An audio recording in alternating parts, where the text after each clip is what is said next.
¿Qué tal? ¿Cómo están? Y el gobierno de la Federación Rusa, junto a su pueblo y distintos presidentes de varias regiones del mundo, conmemoraron el 80 aniversario de la victoria del ejército soviético. Esto en la Gran Guerra Patria, la Segunda Guerra Mundial contra la Alemania nazi.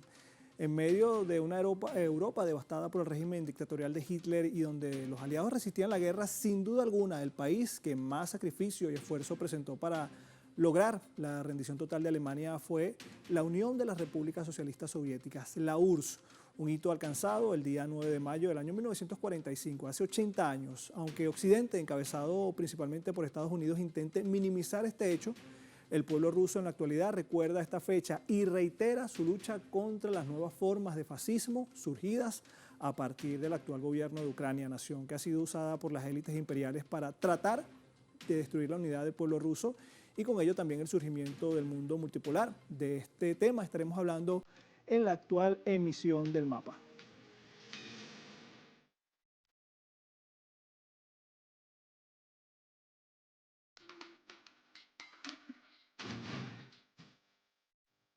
De hecho, a propósito de estos 80 años de la gran victoria rusa, revisemos algunos datos en nuestro mapa para entender qué pasó exactamente hace 8 décadas en el suelo ruso. Comenzamos ahí desplegando entonces nuestro habitual mapa mundi. Identificamos a Rusia y Alemania, dos países claves. La Unión Soviética se vio sacudida por la Segunda Guerra Mundial el día 22 de junio, a partir del día 22 de junio de 1941, cuando la Alemania de Adolfo Hitler invadió el territorio soviético, un conflicto que duró casi 4 años. En 1944, las fuerzas soviéticas lanzaron una ofensiva, logrando revertir el avance de los nazis y recuperando territorios previamente ocupados. Ya para abril del año 45, las tropas soviéticas alcanzaron la capital alemana. Estamos hablando de la ciudad de Berlín.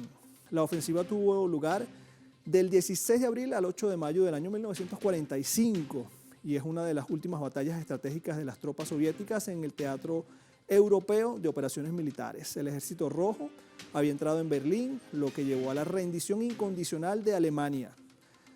El gran papel histórico que jugó la Unión Soviética como vencedora sobre los nazis tras esta batalla, bueno, el país generó perjuicios inconcebibles, como por ejemplo la pérdida de vidas humanas, calculadas en 26,6 millones de personas en la devastadora contienda y aproximadamente un tercio de su riqueza nacional. Sumamos otros mapas entonces también en este mapa y sobre esta fecha emblemática para el pueblo ruso y para el sur global.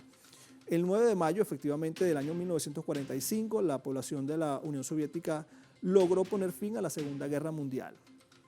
Posteriormente, nombrada la Gran Guerra Patria, y para conmemorar esta histórica hazaña, se instituyó la fecha como el Día de la Victoria, una jornada que desde hace 80 años se celebra solemnemente en todo el mundo con especial importancia en los países postsoviéticos.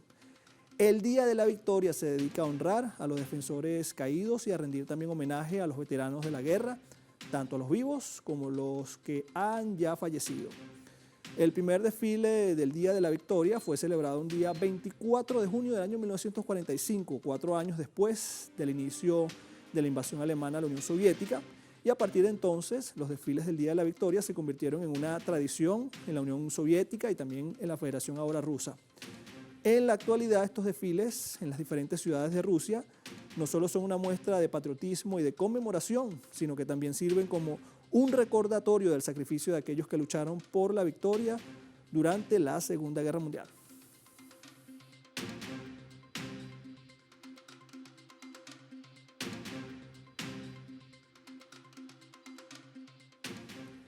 Y sumamos de inmediato para analizar este tema a Gabriel Fernández. Él es analista político.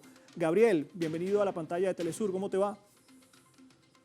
¿Qué tal? Un placer realmente estar allí, sobre todo en una jornada como esta. Sí, Gabriel, fíjate, queremos preguntarte directamente, ¿por qué la insistencia de Occidente y particularmente de Estados Unidos de minimizar esta decisiva participación del pueblo ruso y soviético en la derrota de la Alemania nazi hace 80 años?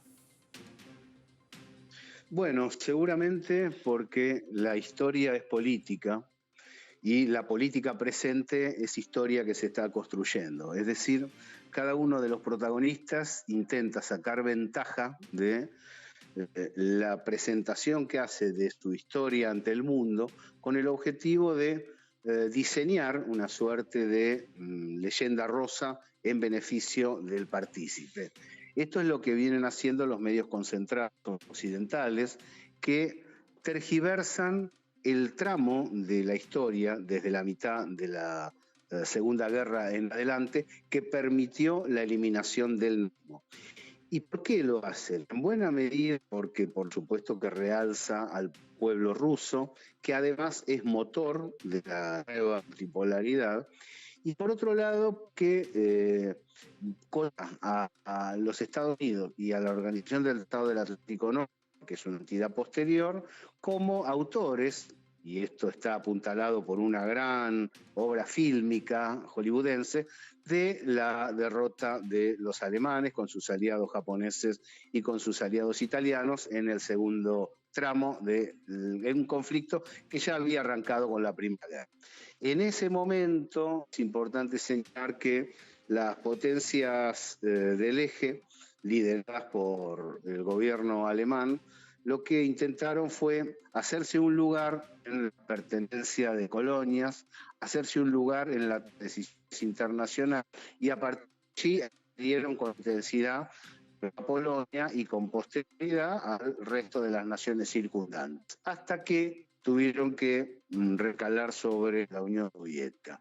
¿Por qué fueron sobre la Unión Soviética?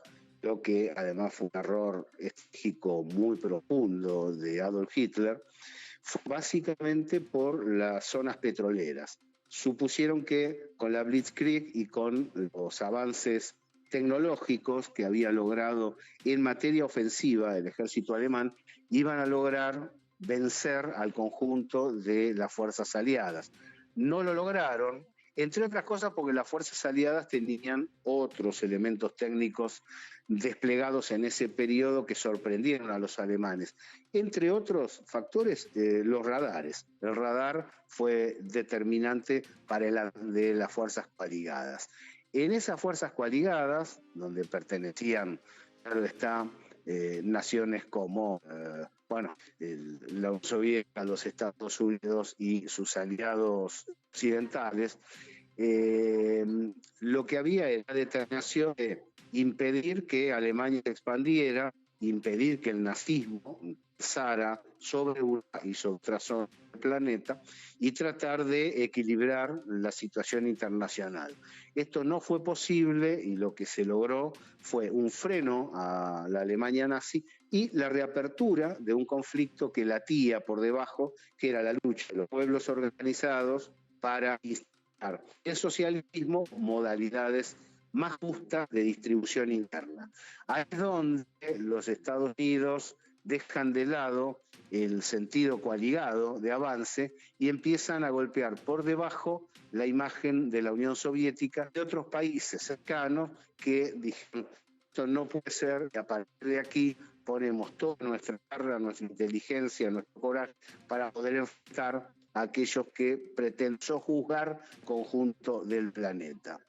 Podríamos decir que la acción determinada del pueblo ruso en ese tramo salvó al planeta de un régimen autoritario capitalista concentrado como el de Alemania, como el que proponía Alemania, y quedó para solución posterior, como hemos visto en el decurso de los acontecimientos, el conflicto que genera para la humanidad la hegemonía norteamericana. Sobre esa hegemonía, con ese sentido, con el objetivo de controlar lo que otrora había querido controlar a Alemania, desplazó la propaganda norteamericana para menoscabar, como bien explicaste, la participación rusa en ese conflicto, que fue el conflicto más grande de la historia, ¿no? Sí, Gabriel, ¿y cómo entender también que Rusia, 80 años después, se encuentra con otra batalla precisamente contra el neofascismo representado en Ucrania? Y es algo que no solamente vemos a través de Ucrania, sino de una serie de organizaciones. De hecho, recientes estudios hablan de unas 600 organizaciones de corte fascistas que han surgido a nivel mundial en la actualidad. ¿Cómo entender también ese proceso del surgimiento de este tipo de organizaciones? Podría decirse para Occidente y para las naciones atlantistas aquel dicho popular: dime de qué alardeas y te diré de qué rengueas. mucha propaganda democrática y escaso respeto por la democracia a la hora de considerar las determinaciones que los pueblos llevan adelante.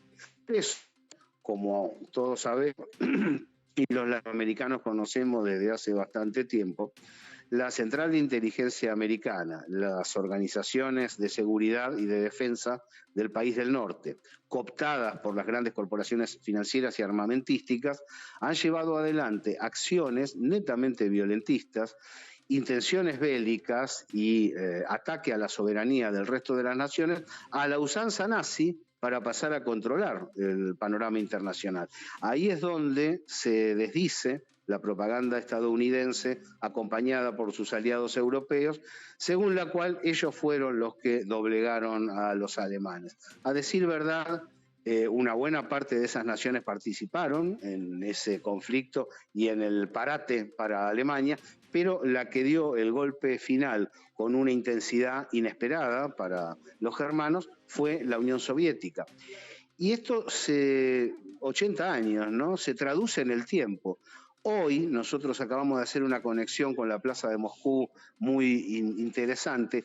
El pueblo ruso vive con orgullo específico, particular, la evocación de aquel tramo final de la Segunda Guerra.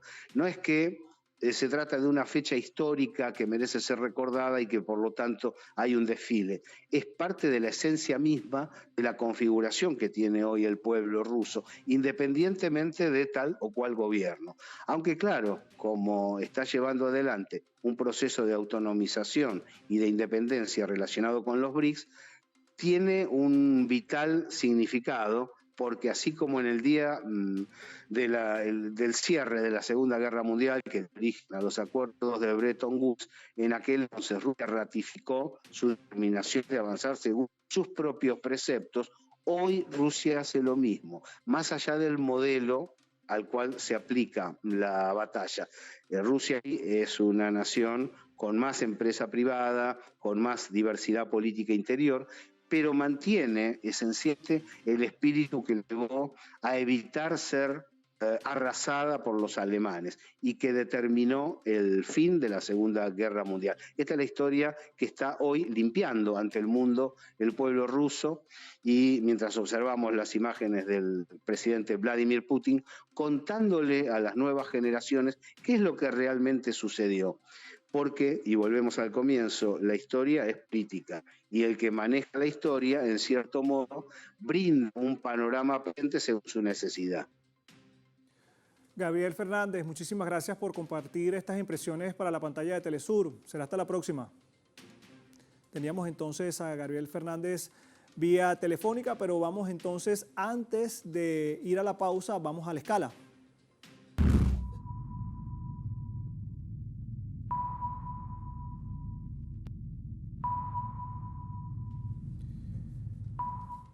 Y por supuesto, de inmediato tenemos la información de la escala reflejada en el portal de Russia Today. Allí lo tienen. Titula de la siguiente manera: Moscú, la visita de Vučić y Fico a Moscú, pese a las presiones, es un acto de heroísmo. Entonces, este medio destaca que el portavoz del Kremlin, Dmitry Peskov, elogió la llegada a Moscú del presidente serbio Aleksandar Vučić y del primer ministro de Eslovaquia, Robert Fico, esto con motivo del 80 aniversario del Día de la Victoria. Ha dicho el alto funcionario, mucha gente vino aquí a pesar de la presión que se ejerció en nuestro tiempo, sobre todo si hablamos de Vučić y Fico. Esto es quizás un acto de heroísmo, así lo manifestó Peskov a través de una entrevista. Lituania y Letonia, atención, prohibieron que el avión del presidente serbio sobrevolara su territorio en dirección hacia Rusia para asistir a este acto conmemorativo. Paralelamente, Polonia y Lituania no dieron permiso al primer ministro de Eslovaquia, Robert Fico, para que entrara también en su espacio aéreo. Bueno, las autoridades de la Unión Europea advirtieron a los líderes de los Estados miembros del bloque y de los países candidatos que se oponen a su participación o que se oponían a su participación en los festejos del Día de la Victoria. Igualmente, el líder del régimen de Kiev, Volodymyr Zelensky, había lanzado una amenaza a todas las personas que se disponían a reunirse en la Plaza Roja este 9 de mayo.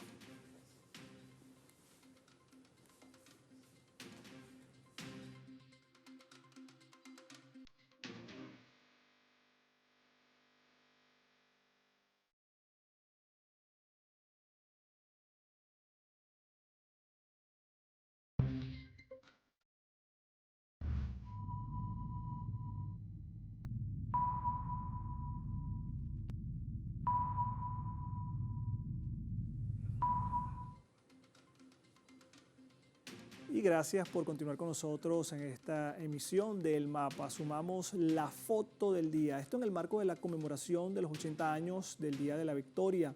Bueno, el presidente de Rusia, Vladimir Putin, sostuvo varias reuniones bilaterales con líderes de todo el mundo, quienes asistieron a estos actos conmemorativos. Países como Venezuela, Cuba, China, Brasil, la República del Congo fortalecieron sus vínculos y de amistades y reafirmaron el papel histórico y soberano en defensa de la paz mundial y también del multilateralismo. Los países además anunciaron varios acuerdos suscritos con el gobierno de Rusia en los ámbitos de educación, medios de comunicación, cultura y desarrollo digital, así como de inversiones y economía, y esto tras la presencia de numerosos líderes extranjeros en Moscú para celebrar, reiteramos, el 80 aniversario de la victoria de la Gran Guerra Patria, que demuestra el fracaso de los intentos de aislar a Rusia.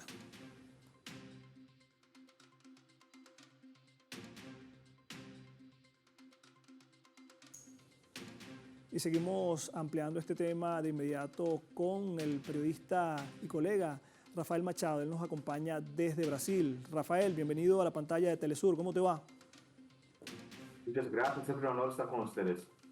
Fíjate, Rafael, presenciamos un desfile por el 80 aniversario de la Gran Victoria Patria, siendo prácticamente muy amenazado por parte de Ucrania. Y otra vez Rusia y la humanidad también enfrentan una amenaza imperial. Las impresiones precisamente sobre la importancia de este desfile y también los acercamientos bilaterales que se dieron en el marco de esta celebración desde Rusia. Bueno, en primer lugar, la importancia básica de esa conmemoración se da porque en la Segunda Guerra Mundial el país fundamentalmente responsable por derrotar la Alemania fue la Unión Soviética, ¿sí? Y con eso pagaron 27 millones de vidas, en su mayoría vidas civiles. Entonces, eso es algo que es siempre olvidado en Occidente, en las Américas en general y Europa Occidental, que tienen la tendencia a valorar mucho más a la colaboración, a la contribución de Estados Unidos cuando desembarcaron en las playas de Francia, en la Normandía, pero hay la tendencia a olvidar que, por ejemplo, 80% de las bajas que tuvieron los alemanes fueron en la frente oriental, fueron contra la Unión Soviética. Entonces, sí, 80% de muertos, heridos y prisioneros alemanes ellos perdieron en la frente oriental contra la Unión Soviética. Por supuesto, solo se puede considerar a la Unión Soviética como aquella que tuvo el principal papel en derrotar a la Alemania. Bueno, más allá de eso, que es bastante importante porque sirve para mantener una memoria histórica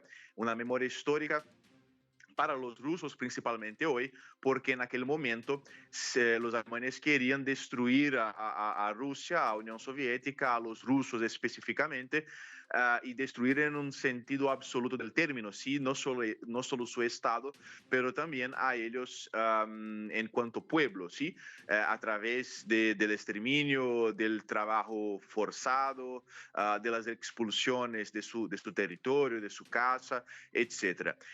Entonces, en aquel momento los rusos y los pueblos soviéticos en general estaban en un momento en que había esa posibilidad de ser destruidos, porque los alemanes estaban en las puertas de Moscú, de Leningrado, estaban ingresando, estaban tomando Stalingrado cuando la Unión Soviética, a través de su fuerza de voluntad, supo retomar la iniciativa y avanzar hasta Berlín. Bueno, hoy día, por supuesto que Rusia no está en una situación de tanta desventaja como estuvo contra Alemania, pero la rusofobia específicamente, el odio a los rusos, el objetivo de destruir a Rusia y hacer con que la cultura rusa desaparezca, aún existe o tal vez volvió a existir en Occidente, y eso se expresó ya desde bastante antes de la operación militar especial, pero se quedó más claro después de la operación militar especial, cuando hubo intentos de cancelar a vários aspectos da cultura russa muito populares em Europa.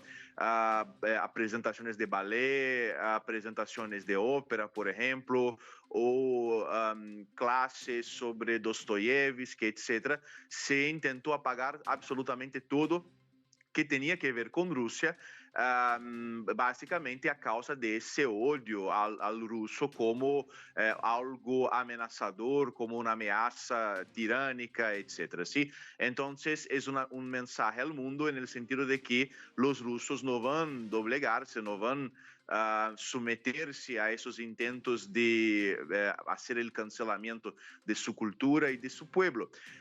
E no que diz respeito à participação de vários representantes e autoridades do mundo nessa parada do Dia da Vitória, todo foi bastante interessante. Se pode destacar, por exemplo, o hecho de que Brasil celebrou um acordo nuclear com Rússia. Também houve a assinatura de um documento estratégico entre Venezuela e Rússia.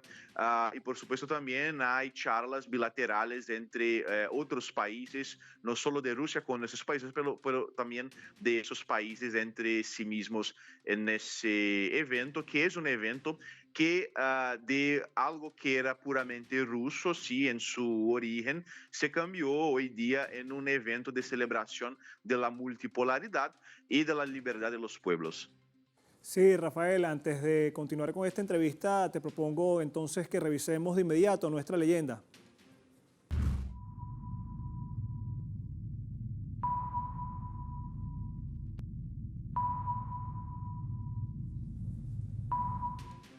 Y revisamos precisamente una frase emitida por el presidente de la Federación Rusa, Vladimir Putin, esto a propósito de este desfile que tuvo lugar hace pocas horas. Nosotros recordamos las lecciones de la Segunda Guerra Mundial y nunca nos acordamos con distorsión de la historia, con justificación de los torturadores. Nuestro deber es defender el honor del Ejército Rojo, su hazaña de representantes de diferentes naciones para siempre se queda en la historia de nuestro país. Rusia siempre va a estar como un obstáculo para el antisemitismo y el nazismo y va a seguir luchando contra creadores de esas ideas destructivas. La justicia está de nuestro lado.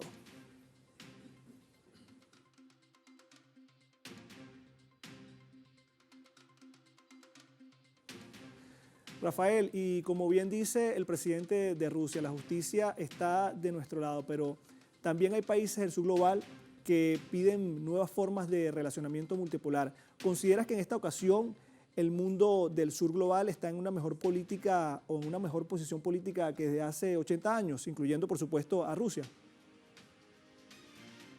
Sí, absolutamente. Bueno, si tomamos la situación hace 80 años, muchas partes del planeta aún estaban sob la dominación neocolonial de algunos países de Europa, especialmente del Imperio Británico y de Francia. Y hoy día, por supuesto, muchos de esos países tuvieron ya su independencia, y no solo una independencia formal, pero sí una independencia sustancial. Si nosotros llevamos en consideración la situación actual de Burkina Faso, de Mali, de Níger, son países independentes no solo en un sentido formal, político, pero también en un sentido más profundo, en un sentido también cultural, en un sentido psicológico, espiritual, financiero, etc.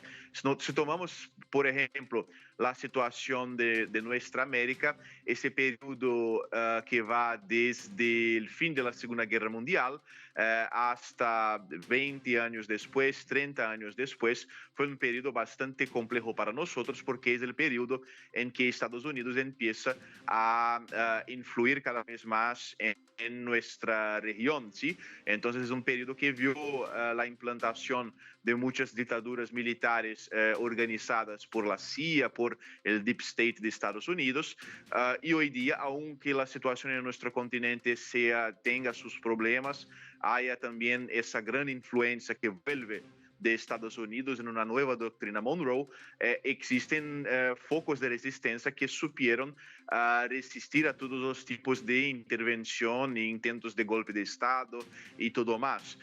Si tomamos Asia también, básicamente podemos recordar la situación de China, que era muy mala en aquella época.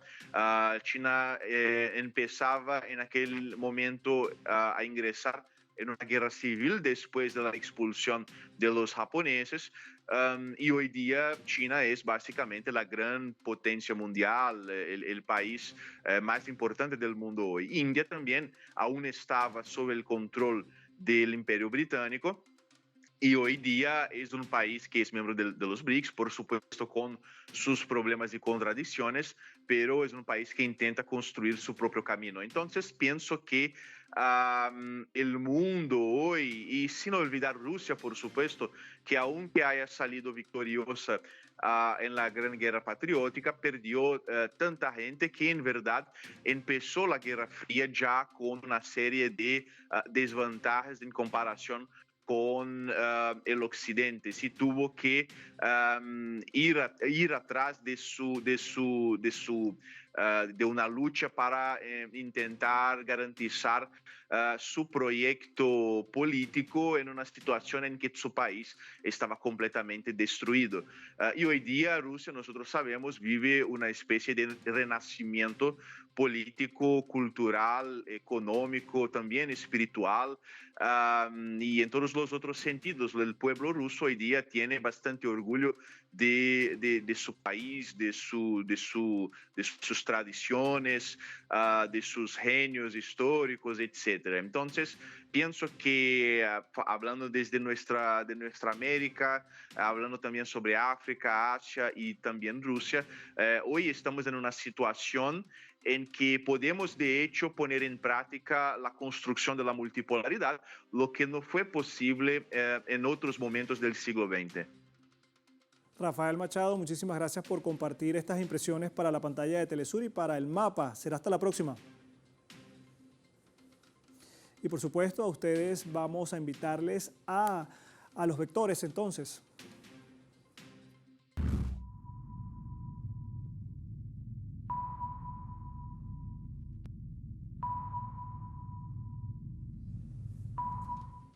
Y por supuesto nuestro mapa nos lleva o nos refleja tres claves. Y el primero de ellos, la gran victoria. Aunque Occidente, sobre todo Estados Unidos y Europa, intenten minimizar el esfuerzo del pueblo soviético durante la Segunda Guerra Mundial para derrotar a la Alemania, la historia no será borrada y una vez más se conmemora y se reconoce con dignidad a los caídos en la Gran Guerra Patria. Dos, hay un tema de multipolaridad. Rusia no solo aprovechó para conmemorar este 9 de mayo la liberación del mundo del nazismo, sino que sirvió de plataforma para acercar a diversos líderes mundiales, esto a través de encuentros bilaterales de cara a fomentar relaciones bilaterales de igualdad. Tres, surge la palabra unidad, así como se unió el pueblo soviético hace 80 años para derrotar al nazismo alemán a costa de 27 millones de muertos. El pueblo ruso es ejemplo de la nueva unidad frente al mismo enemigo, las élites imperiales de Estados Unidos y de Europa, pero con distintas estrategias. La cuestión, Rusia soporta hasta intentos por distorsionar su historia. Por supuesto, usted manténgase en sintonía de la pantalla de Telesur. Soy Aaron Romero. Será hasta la próxima.